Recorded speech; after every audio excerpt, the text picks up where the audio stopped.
నిద్రపోయే ముందు 11 మాటలు శివనామం చెప్పి పడుకోమని చెప్తారు.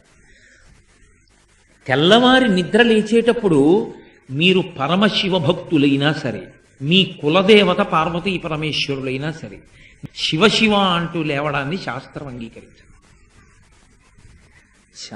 శాస్త్రమే. శివుడు కేశవుడు రెండని నేను అంటలేదు, కానీ దేని స్థితి దాందే అంతే. నిద్ర లేచినప్పుడు మొట్టమొదట నోటి వెంట పైకి రావలసినటువంటి మాట ఏదో శాస్త్రమే నిర్ణయం చేసింది.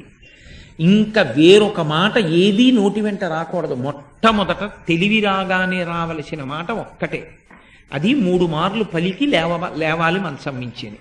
శ్రీహరి శ్రీహరి శ్రీహరి అన్నారు. 3 మాటలు శ్రీహరి అన్న నామం చెప్పి మాత్రమే లేవవలసి ఉంటుంది. అంటే జాగృతి ప్రారంభమైంది, నిద్ర లేచాడంటే రక్షణ చెయ్యవలసినటువంటి వాడు శ్రీ మహావిష్ణువే.